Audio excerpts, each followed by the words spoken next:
Folks, welcome into the Bullet Points Halftime Show presented to you guys by Hartman's Distilling Company. Make sure you get over there to Chicago Street and grab some of the Loganberry vodka. Absolutely phenomenal. Kev, I don't know how that's not open. I don't know how you're not hammering shots after watching the Bulls defense in that first half. UB trailing right now 51 to 36 at Michigan there up in Ann Arbor. Michigan putting out an absolute clinic shooting the ball thus far, shooting 57% from the field, 40% from three, getting tons of easy looks. Kev, I'm going to toss it to you just real quick. The defense, what the hell is going on? Because we're seeing guys just running off of people.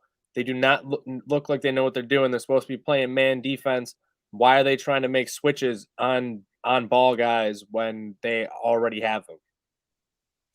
I have no words what's going on with the ball switches. What's the confusion? Why two people would kick off of a guy? I'm trying to figure that one out. But I don't know. It's almost like they came in thinking like a hybrid zone man because you have some players out there playing man. You have others out there stretching to a zone, to a stretch zone, wing zone. And I'm not exactly sure if that's a strategy thing, if that's players just kind of making the thing up on the fly, what's going on the defensive side. But that's the bigger issue right now, guys, is that the defense isn't getting it done for UB basketball right now. A team just doesn't shoot 60%. Like, it just doesn't happen. That's usually due to defense. Like, you got to grind it. You're max school. You grind it out. You take a little bit off. You bang bodies. You foul early on a little bit like you were doing. I don't mind what Mbala was doing early on in the game. He was the only one playing that style. And then, you have players, you have Trevon in there, like, Yeah. giving up dunks. Mismatches. Like Hunter Dickinson is the glaring mismatch. It's very, very obvious, and he's making it known. But Mike Bunt, the exact opposite for the Bulls thus far. Their shooting has been their biggest issue, shooting just 37% from the field, 2 of 15 from three. They struggled to shoot the three ball in their exhibition game against Madai. Took 33 shots in that one and were somewhere in like the 20% range. Struggling again here. That was their issue last year. We heard Weitzel saying that it seemed to be a spot where they were going to improve. We were looking at the roster. Looked like they had the guys on the roster to be improved there, but it's not going in tonight. Yeah, it's a horrible start from a shooting perspective, and that's been something that has really haunted them the past 2 years. They're 3 of 16 from deep. That's 18.8%. That's horrible. They're forcing shots. No one has showed up right now outside of Jonathan Williams. He has 16 of the Bulls, 35 points. They just don't have any flow. They don't have anyone really stepping up. Like I said, besides Williams, and the concerning thing about this is Michigan's the sixth ranked team in the country. They're elite. There's no doubt about it. But all offseason, we were told about the depth of this team, the shooting that they were going to add, the ball movement. Part of what made Nate Oates' team so great was they had an inside-outside game. They had transition play. They played hard defense, which forced turnovers, which led to easy buckets. They're not playing defense. They can't make any shots. They're not moving the ball. Yeah, you're playing Michigan, which makes it tougher to do those things. No doubt about it. But they have not shown one encouraging sign during that 20 minutes that they can do any of those things. If they played this type of ball against Goodman Majors, they would still be losing this game. Oh, absolutely. Josh Mballa is struggling down low, and you see the physical presence of guys like Hunter Dickinson and and their freshman Houston as well. He's been phenomenal. You look at what Houston and Diabate, they're two 5-star top 15 recruits in the country. What they're doing thus far, 15 points, and they're 6 of 7 combined from the field thus far. Very efficient and just getting easy looks, easy layups. And that's what UB needs to be looking to try and do. Obviously, you're not going to be able to do that just trying to force the ball down low against them. That's why you have to bring up those things, like you said, Mike, getting the ball in and out, because you're giving up too many makes to Michigan to really get that transitional game moving. So you're trying to have to play in this half-court offense here, and you're trying to force things. You're trying to get these dribble drives. Yes, Jonathan has finished nicely on some of these attacks, but it's not working for anyone else on the roster. You can't have Jonathan put up 50 points in this game. That's not going to happen, Kev. No, it's not going to happen. What I have liked I'll be realistic. I've liked what I've seen from Skogman so far. 7 points, 3 boards. That's been a pretty good bench booster because that's all I got so far. They haven't played anyone else really. They played Bruton a little bit. Jones had a few minutes in there, some run in there, but really it's the Skogman show off the bench so far right now, and that's with a little bit of foul trouble. So I'm not sure what's going to happen as you get deeper into MAC play. If they're just not going to utilize him. I know Hardnett's hurt. Williamson's hurt, but we haven't seen anything else out of this bench right now. Trevon Fagan's in there playing a lot of minutes and just not playing any defense. He's not playing any defense. Like, he's a major liability on the defensive side. And if he's going to chuck up threes and miss them, the first thing he did going in the game, that's a problem, guys. So I need to see more there. And I need to see more from, quite frankly, the starters. I mean, you have Jack in there shooting 1 for 8, playing a weird style of defense right now. He's getting in trouble offensive on the defensive floor, and he's just not playing well. And Keyshawn Bruton picks up a technical, guys. There's issues. Yeah, man. And like I said earlier, to me, it's really the defense that causes the issues for the offense. This is a team that cannot play half-court basketball. It's really, honestly, that could be what kills this team chances for this season. Because you know what? You watch other teams in the MAC, like Ohio, they can play in the half court. They might not be as athletic. They might not even have the talent that UB has, but they can play in the half court. And they have high-low. They spread you out. They hit their shots. They make threes.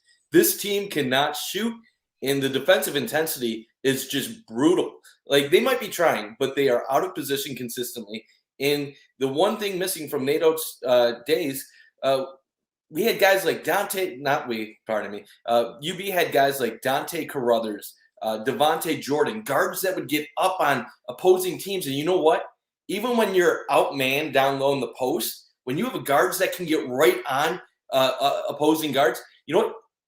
The passes to the post aren't good. You get deflections. You get turnovers. You don't have any of that. Mike, what about Ty Perry? I thought we heard about him being the next I was told Dante. Ty Perry could be. No minutes. Dante Carruthers. That's what I'm concerned, because normally when you play in a team like Michigan, you're going to play only the guys that you think are your best players. So what does that say about Ty Perry? What does that say about some of the other guys that they're barely getting any minutes? Maybe this team doesn't have the depth that we. Quell Meding you can't even get 5 minutes out of Quell Meding. The only thing I can think of, he's so skinny that maybe they think he's just overmatched out there at this point in time. Not that he will be down the line, but I know it's against an elite program. I know Michigan is unbelievable, and they could go to the Final Four. They could win it all this year. But we were hyped that this was a top 50 to top 60 team in the country. Those teams should be able to stay competitive for at least a half in games like this. Yeah, I mean, Ty Perry was a bench guy for Fordham, and he ended up at the one season actually leading them in three-pointers made. Like, the guy can shoot the ball. He shot around, I think, 36, 37% for them.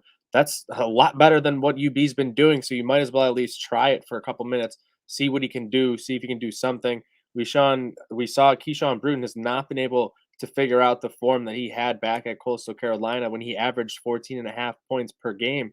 He's just not had it since he's been to Buffalo. Yes, I know he was battling injuries last year, but we've heard, he's been practicing. He's been with the guys. He's been working hard to get into this lineup and to get back to what he was doing before, and we haven't seen that from him.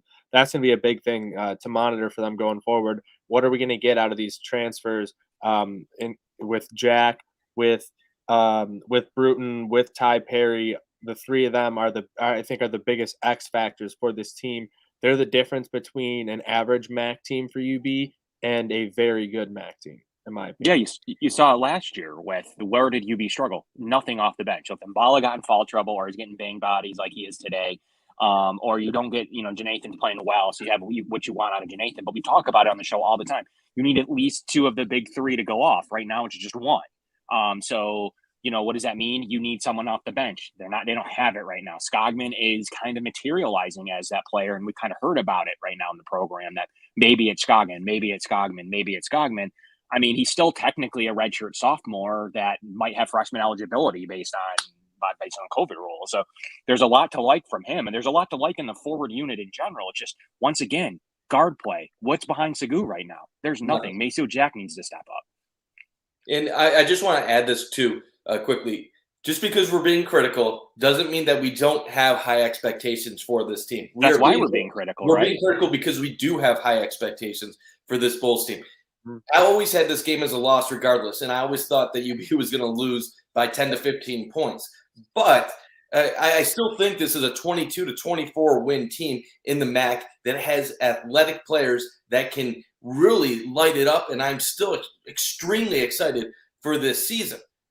And, All I'm and saying, these though, teams you in the MAC need to contend perform with better everyone, in Mike. these opportunities.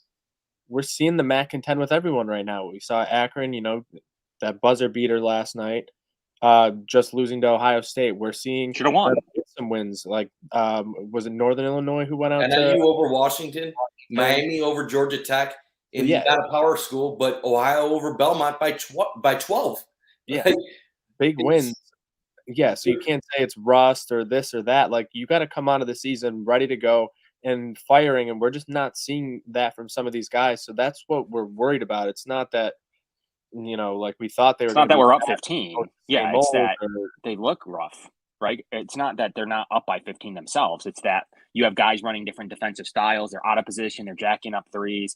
They're not playing disciplined basketball. That's the problem right now. So the that 15 needs to actually change. feels Guy like has the ball. Do not run off of him, please. Again, the Yeah. 15 actually seems respectable, all things considered, based on how that first half went.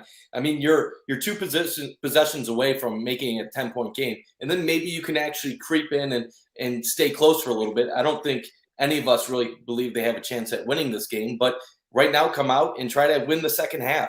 Try to make it within 10, and then I can maybe feel a little bit more optimistic about this performance. But make some shots. right now, show me some reasons to have hope. Start making some shots. Give us something to be excited about, right, Kev? That's what I'm looking for right now, guys, is that they start making shots to get something exciting going on right now. That's all we can hope for here. And it's just here's what I'll leave you with. Like, is Akron, the gap between Ohio State and Michigan, that big? Is it? I don't know. Maybe it is. We've seen tweets that Michigan's winning the national championship. If that's the case, fine. Is the gap that big? They retired or they graduated like 3 or 4 of their best players to the draft and on other places. Like, they shouldn't be gelling like this so early. So maybe that is a sign that Michigan is in a good place. But, I think scheduling's a deal. I would have rather played someone a little bit further down the line and then gotten a game like you saw with other MAC opponents. But this is a challenging one. And I just don't know how big the gap is between Ohio State and Michigan. Once Ohio State goes and beats Michigan later in this year, I'm sure our group is going to be firing on all cylinders about it. But, I mean, Is the gap between Akron and Buffalo big, or is it Michigan and Ohio State? Because it's one of them. Yep, absolutely. And I like that there, Kev. But that'll wrap it up for us here on the Bullet Points halftime show. Make sure you guys get over to Hartman's Distilling. Make sure you get to your liquor stores and pick up some of their great products, including their Loganberry Vodka, one of the best drinks out there. So make sure you go get some of that. Make sure if you're watching over on YouTube, you hit the thumbs up and you subscribe so you know whenever we're going live, especially when we're talking UB, and you follow us over at Bullet Points 716 for more coverage throughout the year, plus over at trainwrecksports.com. That'll do it for us.